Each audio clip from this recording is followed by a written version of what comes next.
People are threatened. They tend to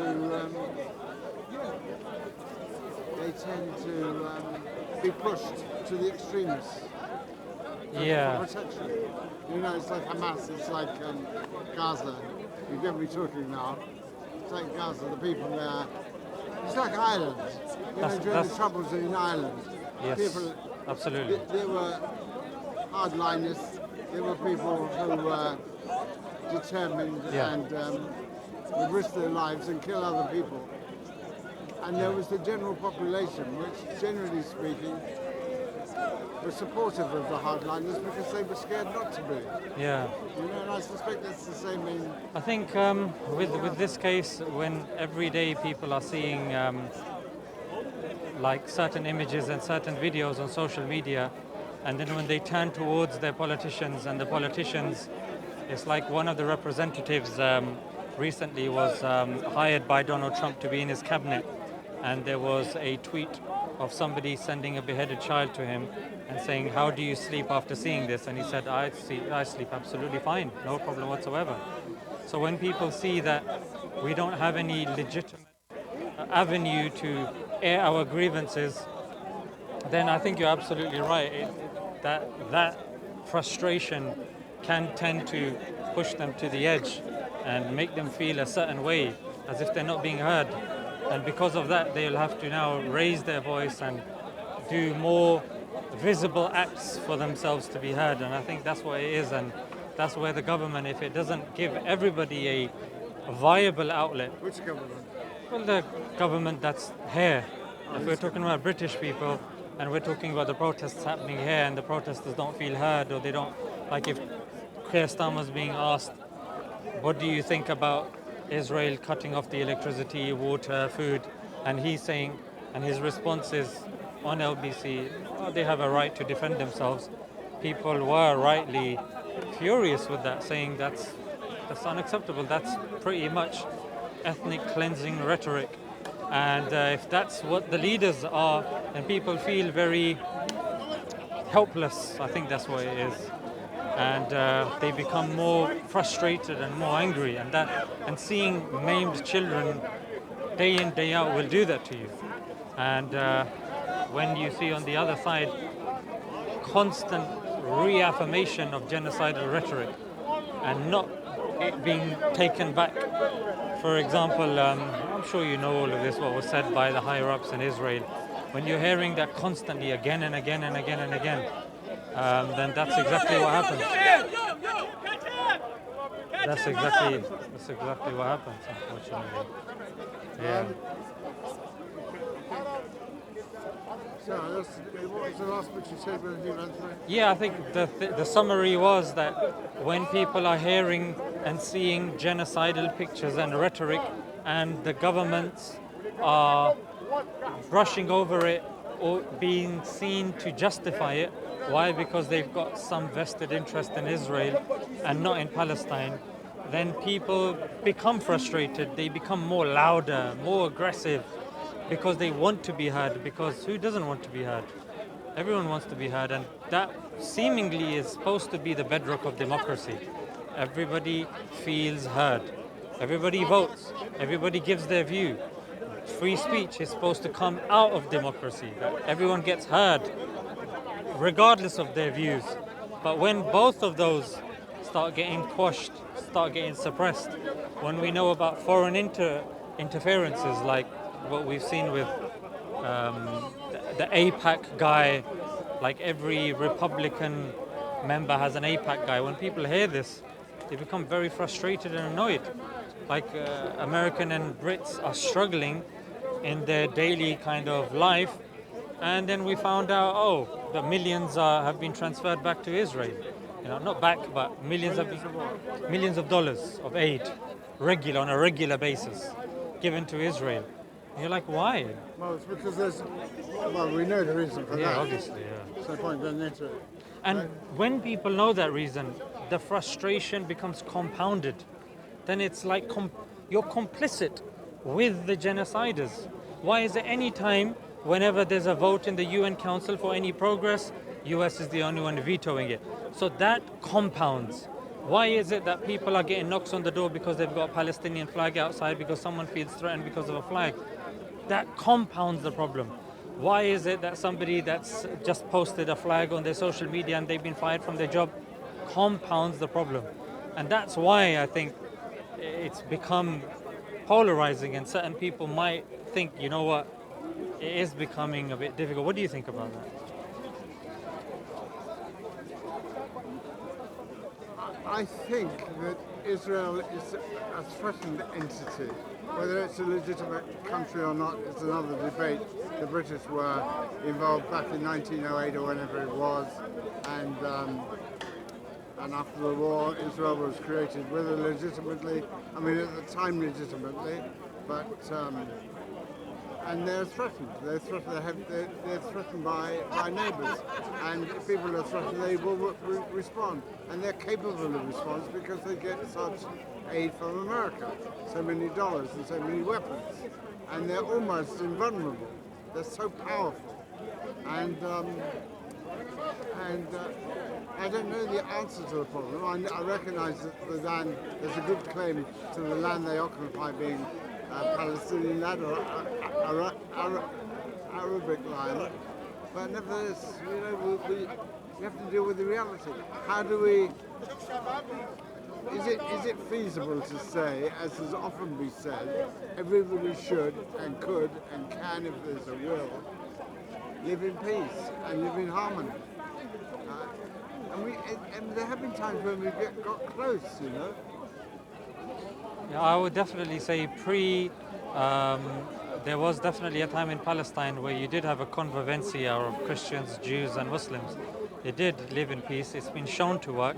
We know in the 800-year Muslim rule of Spain that also worked. Maimonides is considered one of the most influential Jewish personalities of the past. He was given respect and he did live. Who was that? Maimonides. Oh, yeah. So he was, and he did live harmoniously, and he was given a very high rank from the Caliph of that time as well, and he did speak very highly of the Caliphate of the time as well. So we do know it does work, but as Karen Armstrong has said, in her opinion and in her book that she's written Fields of Blood. She's an ex-nun. She's concluded that most of these issues actually arise from geopolitical issues. They're not religious differences. But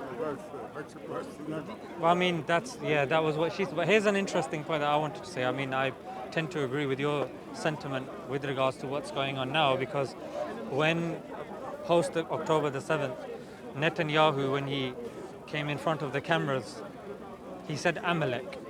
And somebody who's familiar with the Old Testament knows Amalek is referring to 1 Samuel 15 verse 3, which, if I am to paraphrase, says, kill all of the Amalekites, the men, women, children, the infants, and suckling babies.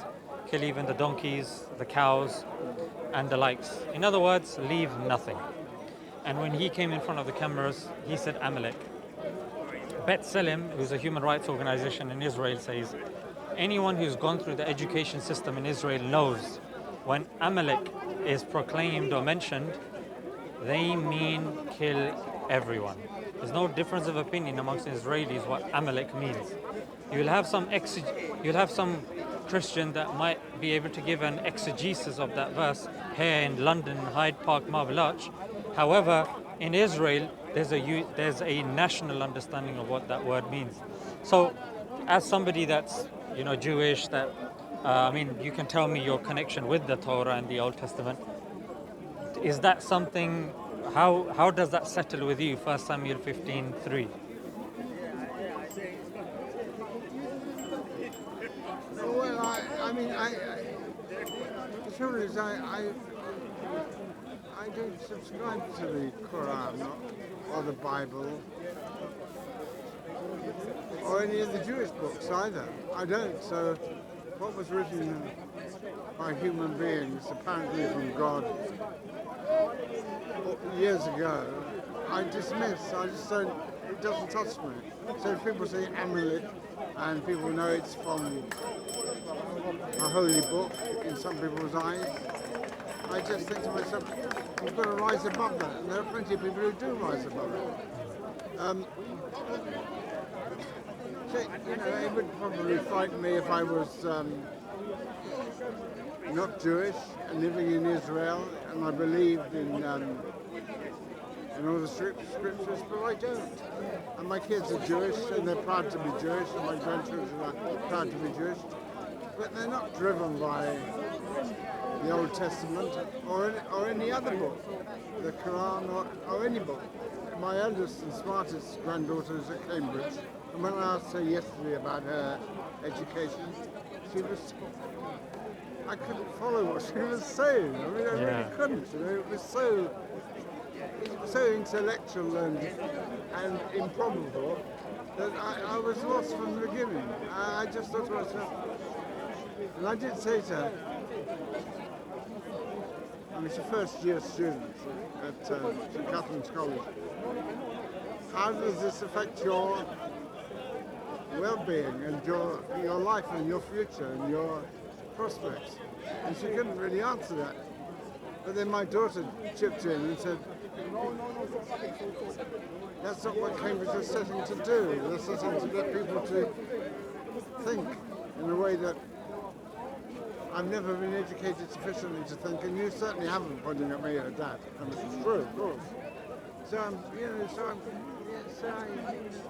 I can't really make any sensible comment.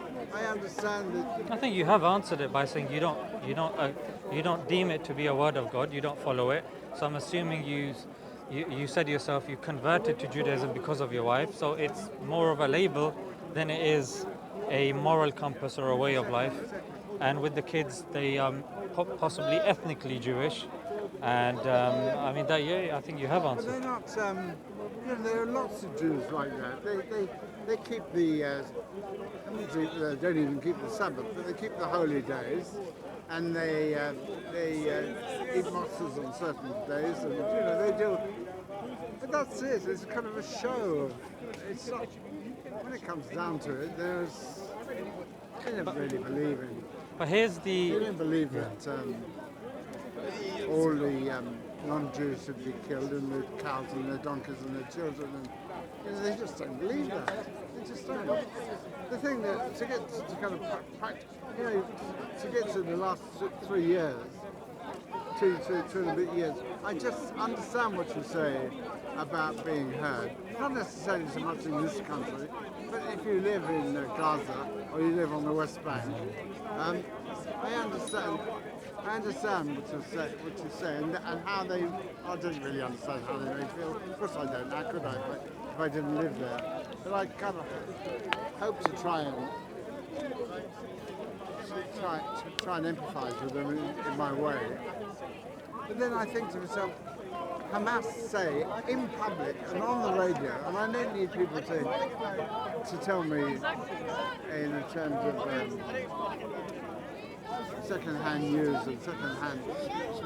I hear principal people from Hamas saying everybody in Gaza will give their lives and their children's lives if they have to. They don't want to, but they know they have to in certain circumstances because the land occupied by the Jews is our land and we demand it back.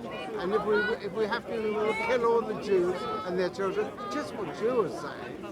In reverse, and this is somebody who's willing to come on BBC radio or LBC radio and say these things out loud. And I think to myself, no wonder the Israelis are frightened, And then, on the other hand, the people in Gaza say, how can we protest? Israel has all the might.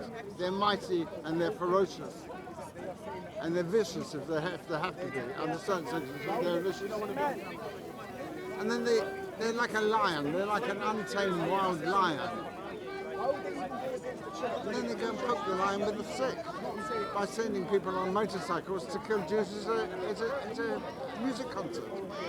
know, and take captives back to Gaza. And I think, so what are Hamas thinking? What do they think Israel are going to do? Do they think there's going to be a measured response? You know there's not going to be a measured response. The animals mad in defending what they believe. You know what's interesting though? I saw a very simplistic kind of encapsulation of this that was, I think, possibly aimed at towards the Gen Z. They said when we watched Star Wars, we sided with the occupied. When we watched Dune, we sided with the occupied. When we watched any Avatar, we sided with the occupied. However, when it comes to Israel-Palestine, oh, it's complicated. Oh, it's difficult.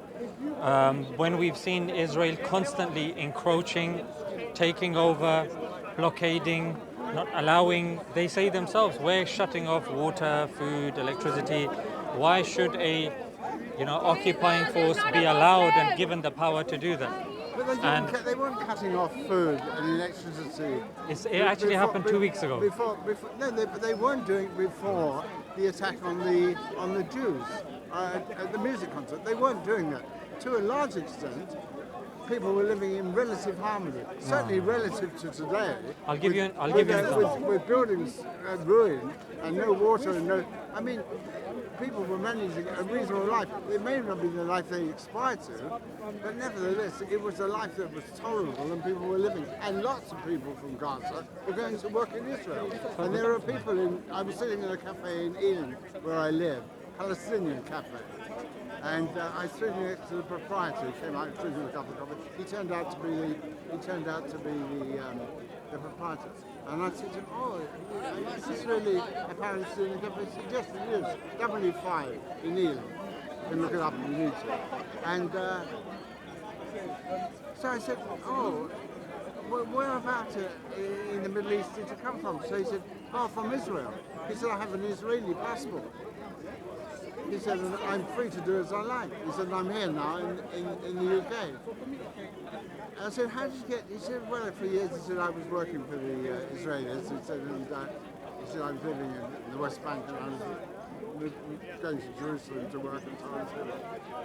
So, to a certain extent, there was a kind of harmony, which is better than it is at this very moment. But to quote the words of Malcolm X, he says that you stab us with the knife, you take it out 6 inches, and you expect us to be grateful. The usul or the bedrock. He said what? You do what? You stab us with the knife? Yeah, you stab us with a knife, Yes. then you take it out a few inches, Yes. and you expect us to be grateful for that. Remove the knife, fix the wound, then we'll be grateful. Well, the Israelis hadn't removed the knife. They hadn't taken, the knife was still there, that's a granted. But that's my point. It wasn't a knife, it was far worse than a knife. It was lots of knives and guns and inhuman measures. They were still there. They weren't being applied, or if they were being applied, they were being applied very little, relatively. And yet, Are you aware, like you mentioned October the 7th, or we mentioned it, are you aware of the massacre of Sabra and Shatila? So that was a massacre that Israel carried out in Palestine. Doesn't get mentioned. when? Let me give you the... I mean, is it kind of contemporary or? No, it's not contemporary. That's why it gets brushed under the carpet. However,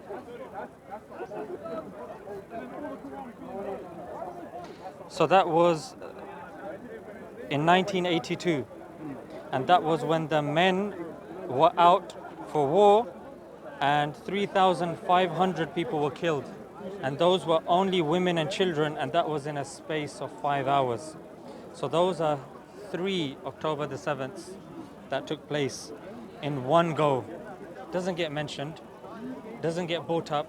It's not even worth the conversation.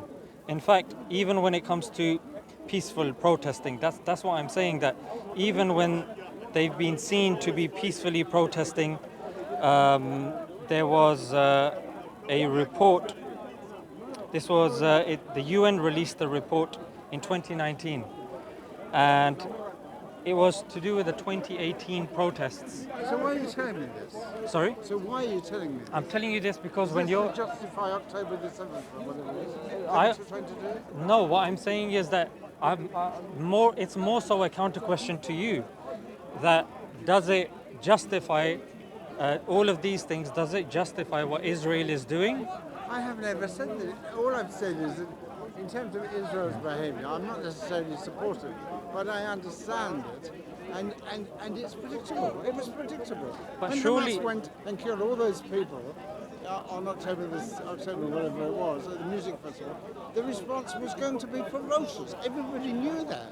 But after so why the- did Hamas do that? But after the Sabra and Shatila, I mean, they're living in Qatar in relatively luxury, and yet they organise an attack that is going to have desperate repercussions. we can what say kind of leaders are they? we can say the same we can say the same about Israeli actions. They've lost so many, they've lost so much economically. They've been told by even their biggest allies like Biden to calm down, you're going too far now. There was no line. They said themselves we're going to wipe everything out. The issue went to the ICJ, so the I'm sorry to ICC. interrupt you, but I'm going to Yeah. go in a minute. So what is your solution, or what is your? I don't know the solution, nor do I claim to know the solution. Nor But sorry. Nor do I. Well, that's what I'm saying, but at the very least, I'm hoping that people can say and understand that if you have a group that's been subjugated and beaten and wrecked, they are going to rise up. To say that oh, it happened out of nowhere, or why did they respond? If my house has been taken over, I don't care if 10, 15 people, if I've got my wife and my mother there, I'm fighting till the end. And I'm sure you will either. You're not going to cower. You're not going to say, you know what, I'm going to listen to what someone else outside. These are my wives. It's my wife, my mother, my child. I'll fight till the end. So when people say they don't understand, I don't understand that statement of theirs, because if you've been subjugated for so long chocolate doesn't go in, wedding dresses don't go in, coriander doesn't go in, there's a blockade, where even going to school you have to wait on checkpoints for about 2 hours. That's not a life. That's a real life. But why are all those measures?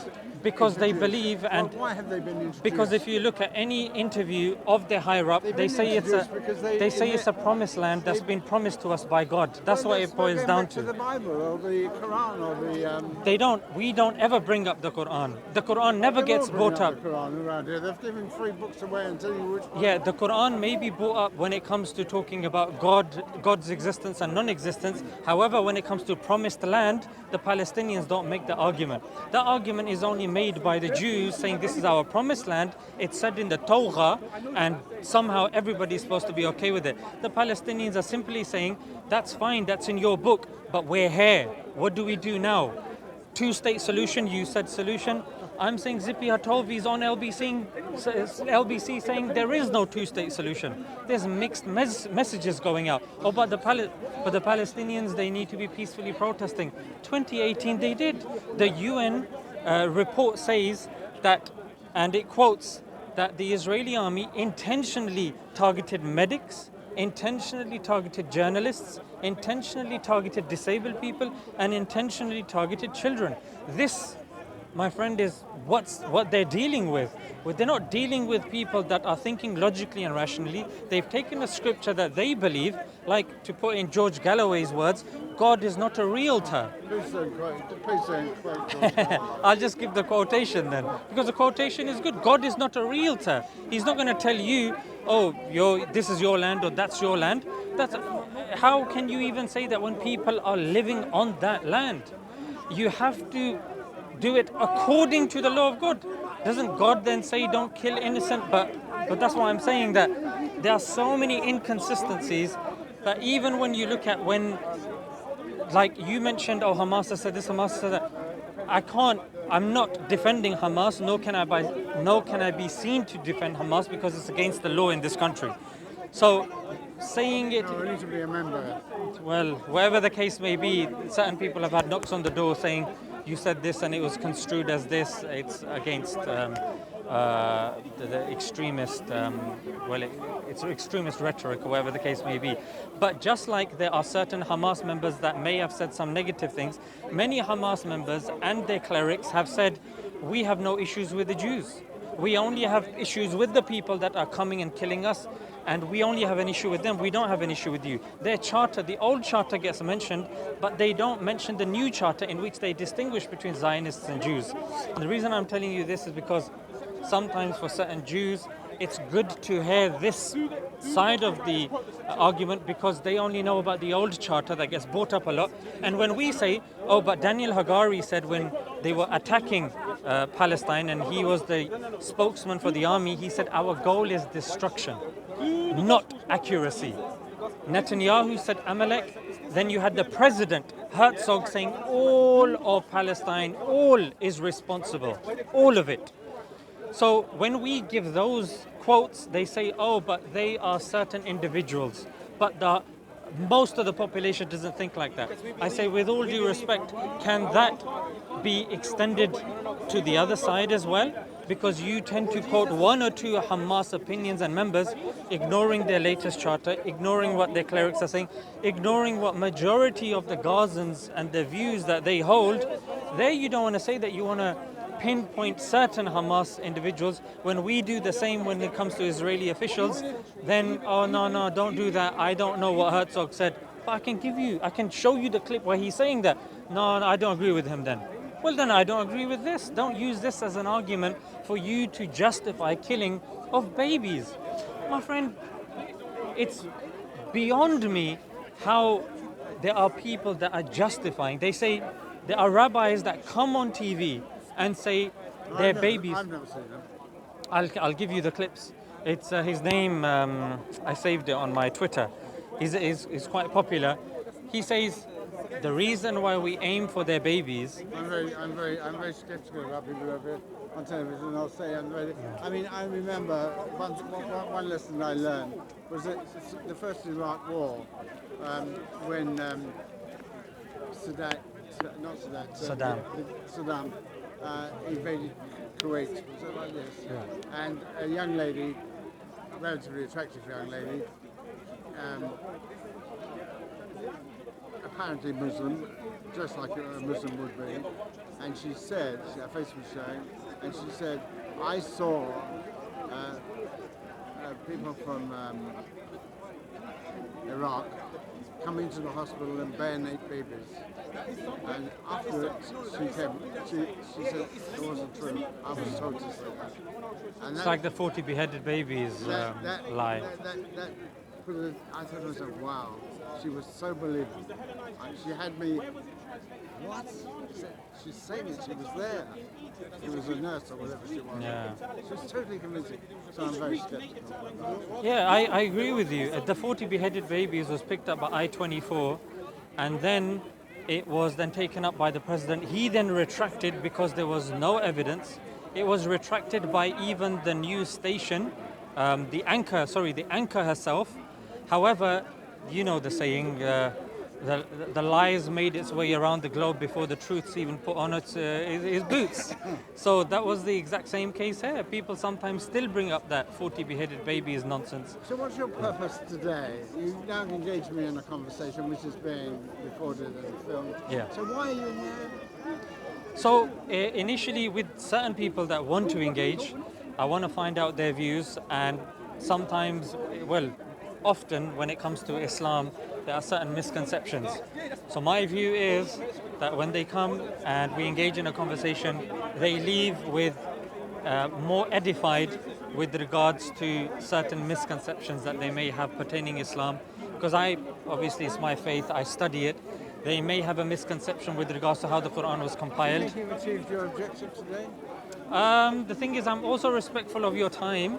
But if the conversation was to go, because I did notice you said all the scriptures are man-made, so it would be beneficial if. But obviously, I did remember you saying you had to leave as well, so it's up to you where the conversation goes. But if you did want to go, that was a conversation that I wanted to have to tell you that obviously, as Muslims, we don't believe that the Quran was man-made. We don't believe it was compiled decades and centuries after the one whom it was revealed to. I wanted to tell you that the Quran out of the ancient religions were the only ones that have manuscripts dating to the time. And comparing the text to what we have today, there's 100% word accuracy.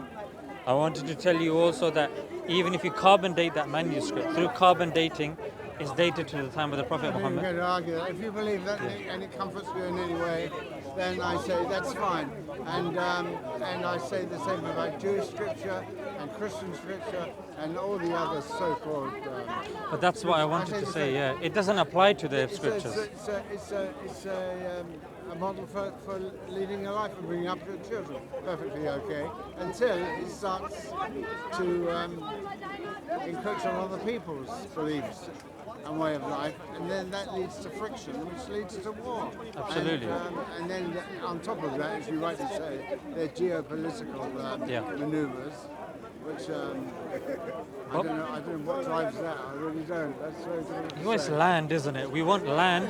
Even liberalism, even if you look at Hume and Kant, they have to talk about land.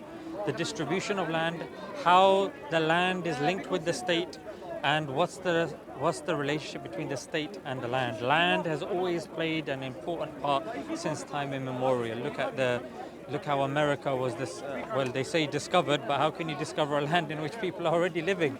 And then you're wiping them out using smallpox jumpers and all sorts of things. So we know with regards to America that we have today, we know about Australia and New Zealand. You had Aborigines in Australia. So land has played an integral part, and it's going to continue playing an integral part because land is part of spoils of war. You want to increase your influence as much as you can. But what I wanted to say about scripture was that scriptures are seen differently. Jews and Christians don't believe that they have any manuscript that dates to the time of Moses or Jesus. So there's no way of verifying the accuracy of what they have today with what was there before. To be honest now, Yeah. I mean, you're talking to the wall because I just can't cope with the idea that there's some celestial spirit, all powerful, or even part powerful, who allows children to have cancer. So how do you believe all of this came to be then? Where do you rest your hat? Well, nobody knows, and it's the old story of when it gets to the point where the scientists are incapable of answering the question of the beginning, then the religious people of all denominations quickly jump in and say, "Oh, well, there we are, it's God."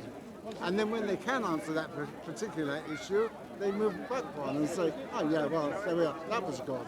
And then when that's answered, they say, "Oh, well, that was God." Yeah, I agree. That's wrong. But God I mean, is that's called what the God. It's called God of the gaps, and forcing God in any gap that's unanswered is wrong. Similarly, forcing science into a gap where science can't explain it, I would argue that's science of the gaps. For example, Einstein himself very articulately said, "Science does not aim and cannot answer moral questions." So you cannot prove if something is good or bad using the scientific method, nor does science claim to understand it.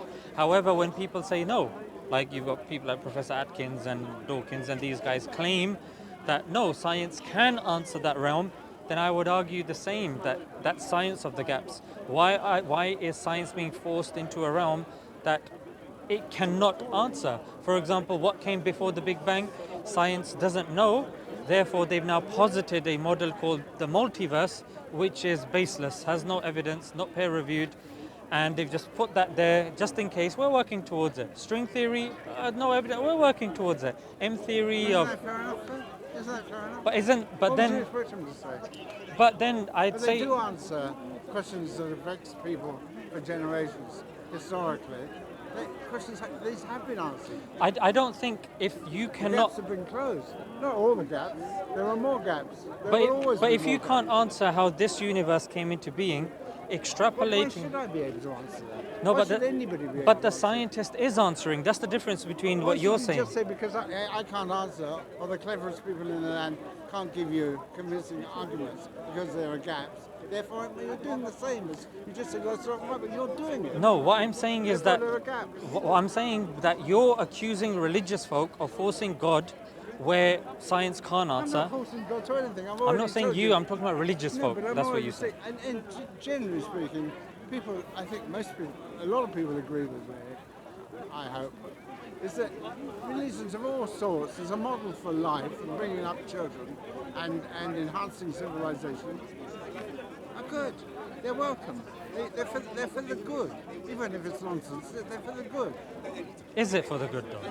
Well, it is until it can be for the good, and often is for the good. Because in this conversation, we already demonstrated how religion can be used not for the good. But the point that I was saying here was just like religious Well, folk that's my are. point there. You're confirming my point. I'm confirming your point, but I also want to direct your attention towards a what's good for the goose, what's good for the gander sort of thing. That if you're saying religious folk use religion to fill in the gaps, and I'm saying scientists do the same with the unanswered questions, on the other foot, you're saying scientists should be allowed to do so. One second. No, but they say we don't know. No, but they're saying the multiverse and string theory and M theory, they are theories. They're theories, but they're not facts. Well, But but I they've. agree, but that doesn't mean that it must be God, therefore, because they're not absolute facts. What I'm saying is, yeah, and what educated religious folks say is, just because there is a mechanism for it may be M theory, string theory, Stephen Hawking called it gravity, yeah? Those are mechanisms. Hawking called it gravity? Yeah, Hawking in his book, The Grand Design or whatever, he said, when he was asked what created everything, he said gravity. So he referred it and deferred it to a force, which, if you're interested, I can tell you why I believe it to be ridiculous. I may even have the book, but I certainly haven't read it. Yeah, it is. It's not an easy read, but saying I've spoiled it for you. It's like Dumbledore dying. I've told you, oh, he believes it to be gravity. I've lifted the curtain, but gravity is a force. But here's the thing: what we say is these are all mechanisms. That's a different category. God is a creator of mechanisms. So just because you know a mechanism doesn't take God out of the equation. For example, someone knows how the Ford car works. Yeah, you know the mechanisms. That doesn't mean Henry Ford now, just because you know how it works, no longer exists. He was anti-Semitic. Well, a lot of people are considered anti-Semitic. Michael Jackson is considered He was anti-Semitic. proudly anti-Semitic. Well, Rabbi Shmuley did try to bring him round, but unfortunately he convinced him to be more anti-Semitic. So over here, what I'm saying is that science has its role. That's why you had the head of the Human Genome Project. He was, until very recently, he was a Christian. However, he took over from Watson, who was responsible for bringing the double helix to us. Sorry, brother. To the double helix to us.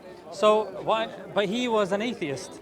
So you have somebody that was an atheist taken over by, his name's Francis Collins. So sorry, brother. We're in a conversation. Yeah. Don't be rude, brother. Yeah.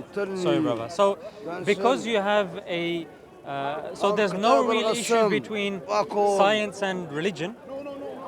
There's no real contradiction. The only contradiction, or not contradiction, the fight occurs between theism and atheism. That's what it is. When people bring science into it, scientists have been, many scientists have been Muslim, many have been Christian, and they've been doing fantastic and great work. And in fact, Darwin himself, he said, never in my wildest fluctuations did I ever become an atheist. Till his dying breath, the most he went to was agnosticism, and his contemporary was somebody called Asa Gray, who was a committed Christian. So Asa Gray had no issue with accepting evolution, but also sticking true to Christianity. So when people say that they have to be at loggerheads, I think the quote attributed to Einstein, which is religion without science is lame and science without religion is blind. In other words, both require each other. Both need each other because both are talking about different things. One's talking about the physical, one's talking about the metaphysical, and both of them do need to be married. And we're seeing this more now with consciousness. Indeed, certain people, they will say, no, consciousness is, it's make-believe. But if you and me, we are both sitting down watching the same horror movie, how is it that we have different experiences if we are only the physical matter? There is something there. And that something should not be cut out. Why? Because it's bordering onto the metaphysical, that's not science. Science is supposed to be open to all endeavor, all questions, if of course they can be measured, they can be calculated, or whatever the case may be. So, pertaining God, what I'm saying is that even if you look logically, philosophically, you are left with three options. Either you believe the universe came from nothing, or you believe it created itself, or you believed there was an agency, an intelligence. I just don't know what that is. Let's continue the We agree conversation. on that, so I can leave on that basis. We agree on that, but so we don't know. But I don't know that we necessarily science needs religion. I mean, I think society needs a kind of religion, a kind of. Because science can't prove right or wrong, can't prove purpose, it doesn't prove mathematics. So what? I mean, all this is attributed to your education and your thinking ability to think. But so what? I mean, I'll tell you so what, because if that's used to disprove religion, I'm saying let's bring that under the microscope. all I'm saying is, to me it is incredible that somebody who can think like you and can think like Einstein, if you like, if I can put you on that plane. Thank you, I'll take that. I'm sure you will. I'm sure you will. But it's just incredible to me that all this can be answered by some kind of spirit in the sky or in the ground or wherever it is, some kind of spirit, all-powerful spirit. It just seems to me, I went to see a. Now finish that thought. No, well, that is the Absurd. But I'm going to just kind of explain it in a way that a child sees it. We went to see two guys, famous. I can't remember their names now, and they were famous so-called musicians, not musicians.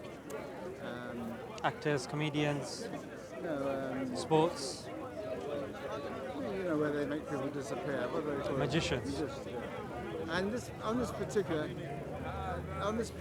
trip, somebody in the audience is invited to carve their name on a bullet, and the bullet is put into the gun, and everybody sees that, and the cameras see it up close, and the person who puts his name on the bullet is checked out. It is not part of the deal, and it's put into the gun, and the other party is that the gun is fired, and the other party allegedly catches that bullet in his mouth, and then the camera picks up the bullet, and they look, and there's the person's name on the bullet. And I clapped like everybody else. Terrific. And when we drove home, my daughter said to me, "Well, that was magic." And I said, "No, it wasn't magic." She said, "Yeah, it was magic. How could it not be magic?" Well, so what? So it's similar when you come to God, because I can't answer the question of what created all this. It must be magic, and yet there isn't any magic.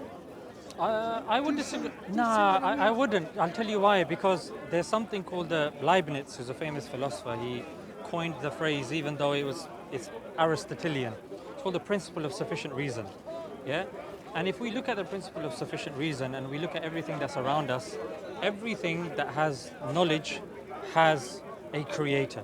There's not a single thing that we can look in our universe that has knowledge in it that does not have a creator. And you can jump in if you come up with something.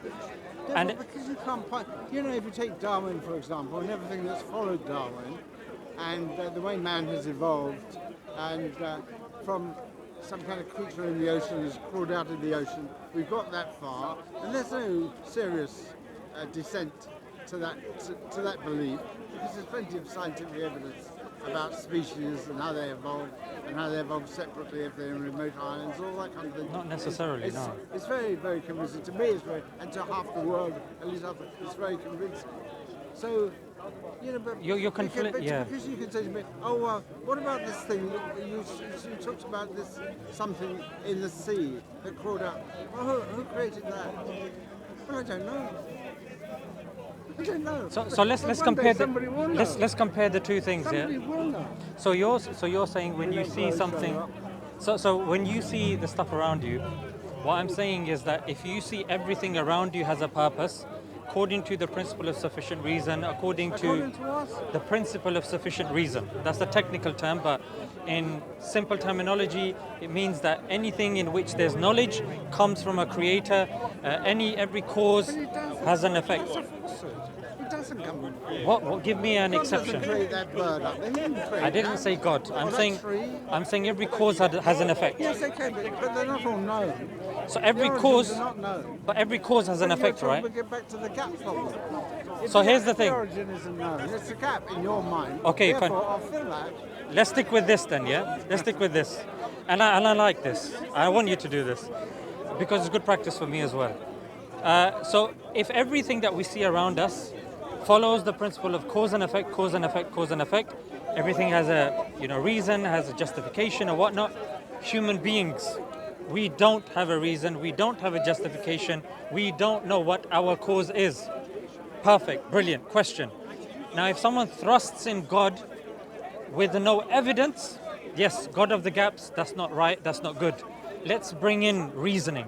Let's look into either philosophy, let's look into logic, let's look into empirical evidence. Let's find out why God is the inference to the best explanation.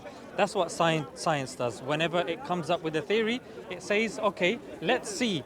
There are three possible theories.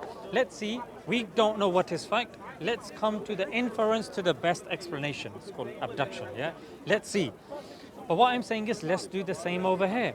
Let's analyze the arguments that are here rather than saying, before extrapolating and saying the pie in the sky or this or that, I haven't made the argument. In fact, I don't subscribe to that spirit floating or that grandpa sitting on a chair up there, but we don't believe that. Our definition of God is four-pronged. He is one, independent, does not beget, nor is he begotten, like he doesn't have children, nor was he given birth to, and there's none like him. You don't believe he's man. Well, we don't believe he's gender, specific to gender. So with him, or with it, we don't believe it to be, a human being who came down to die for people's sins or come down and make mistakes and this and that. We believe that obviously in this world you are subject to time and space. If you come into this world, it's problematic now because you are subject to laws now and you are now dependent on those laws. We believe God to be independent. Yeah, just like Aristotle said, the first cause. That's what I'm saying. That I'll give you one simple argument. You and me, we are dependent. Yeah, we're dependent on water, we're dependent on food, we're dependent on something else. That depends on something else. That depends on something else. That depends on something else. Philosophically and rationally, there's only two options that happens to that chain for you and I to exist. Either there's an infinite regress, which means it goes on forever, which is not proved, there's no evidence for that, it's a paradox in itself, or there is an end to that chain. That's why anyone in philosophy that we've come across, be it Aristotle, be it Plato, Leibniz, even Kant. There's an end to that chain. So logically speaking, in dependencies, for you to exist, let me give you an example. If I throw a ball, but before I throw the ball, I have to ask your permission. Then his permission, then his permission, then his permission. If it goes on for infinity, the ball will never be thrown. So for me to throw the ball implies that the chain ended. There was an end to that chain that confirmed it and I was able to throw it. So the fact that you as a dependent being exist means there has to be an end to that chain which is considered independent. Otherwise you're... Sorry? By you? No, by philosophy and modal logic. Oh, really? Yeah. So this is why I'm saying... You don't know what it is? Sorry? So you don't know what it is? So this is... I'm scaffolding You the make your argument. mind up what it is. Sorry? Already. No, I've looked into this, so that's why I'm giving you the Yeah, argument. you've looked into it, but you've come to the wrong conclusion. No, but I want you to tell me why I'm wrong. Because it suits your philosophy of life, or your Quran, or your beliefs. Bear with me, bear with me. Nicely. Bear with And me. the Christians do the same, so I'm not If- going to Christians actually don't believe this because they believe Jesus to be God who is actually dependent. So that whole chain, it falls apart. Because Jesus came on this planet, he ate, he drank, he didn't know the hour, he was dependent. But we believe God to be independent. His dad, that was his dad, wasn't it? Yeah, and they believe they believe Jesus to be God who died and God doesn't die. It's a Difficult to believe. there's a lot. But what I'm saying here Yes, is it's difficult. Everybody else is. no, their thing is one step forward. That's why even the I get Jews you, have I a get your problem with it. belief. Yeah. But you know, this end game that you ascribe to God, I say that end will move on. In my lifetime, it has moved on, and in my daughter's lifetime, hopefully, it'll move on. But there'll always be an unknown end, or there may always be an unknown That's end. because At some philosophically and time, rationally it makes sense. I don't know how long the world is going to be in existence, our world, but it may be a come a time where actually that is actually resolved. It maybe. I can't see it. There's So no then- evidence that it can be. So then- More likely, Yeah. it will never be. So- But you and all the others ascribe it to God, and to me that's ridiculous. It's not ridiculous. Yeah. A happy No, you can coincidence- say what you want a to happy me. coincidence. Take me No, as- I shouldn't have said that. Yeah. It's a No, happy fine. coincidence because it fits in with the book that you subscribe to, and the No, but it's and the other way Christians- around the for Christians us. do the same. It's the other way around The for Jews us. do the same. Listen to what I'm saying. It's the other way around for us. It's through the evidence that we subscribe to the book and the religion. The Quran, in fact, tells us and has a falsification test in it. If it was written by somebody else, in it you would find many contradictions. Then there's certain prophecies in it that can be measured, that can be tested. Then there are other things, and that's why in our discussion, whenever we were talking about God, I just gave you two arguments. One based on modal logic. You do. You've done that repeatedly, but there's also a third, which is you don't know. But You don't know. not but you knowing, you won't accept not knowing. but not You knowing, Say, you can't say you can't say humanity doesn't know. You can't say I don't know because there are two options, and these are my two options. One, that there has to be an end, and what was the other one? I can't remember what the other one was. but here's the thing. If I go, either this is black, white, let's just say this, yeah? Either it's blue or red, and then you ask me and I go, I don't know. That means I've looked at the blue option and I say it's not blue. And then I look at the red option and I go, it's not red, therefore I don't know. So when you say I don't know, that's a knowledge claim in itself, because I gave you two options and you're saying both of those are not feasible. I'm going to create a third option that is not classical to even people that didn't believe in the traditional God. Like Spinoza didn't believe in our traditional notion of God, but he believed the end to that chain to be a transcendental existence. He didn't accept it to be the Abrahamic God. But what I'm saying to you is that that's fine. If you disagree with what I'm saying, tell me which part you find illogical, inconsistent, just like I've... Surely I've told you over and over. You and haven't, over not again. even once. You're just not listening to it. Okay, maybe remind me. Give me one. But I say there is the unknown, and the unknown moves and has moved through my How do you generation. know?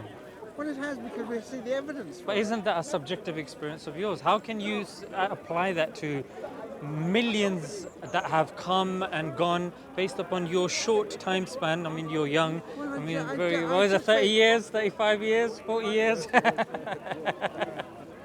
young So in than 40 that. years, you a bit younger, yeah. So in 30 years, how are you going to know all of this? You're not. So that's why, like agnosticism, that's fair enough. But when something gets bought, I would say, you know what? That's my experience, but I want you to give me something more. Raise the threshold. Give me more evidence. So I gave you philosophical evidence. Show me that the Quran, that I can read the Quran and I can determine if it is the same Quran that was sent to the Prophet Muhammad, peace be upon him. I don't want to do that. I've already said. Yeah. Don't feel silly. It's making me nervous. Was this just a live? Yeah, no, this is a I microphone. know what it is. Yeah.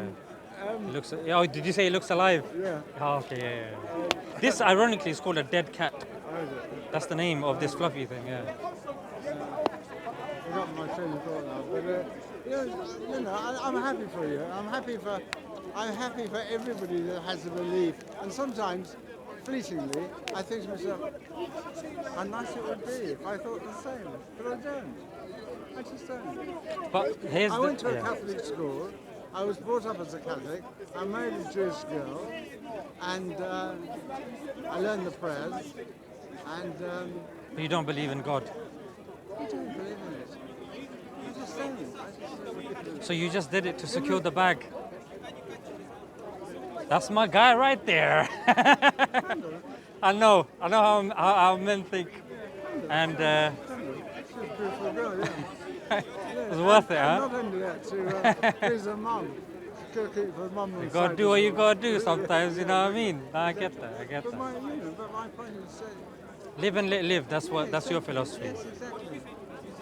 But if you're ever back in the park again, and you want to have a part two, I do think I've Is there a got. part two? My God, you're like There's to say- always like. I almost said, my God. Well, that's the innate disposition in you kicking in. But thank you for your time, Yeah. and I hope you have a wonderful rest Okay, of what are your you day. going to do with this recording? Put the whole thing up as a discussion. Up where? YouTube. Oh, really? Yeah. If I look forward to that. Take care, my friend.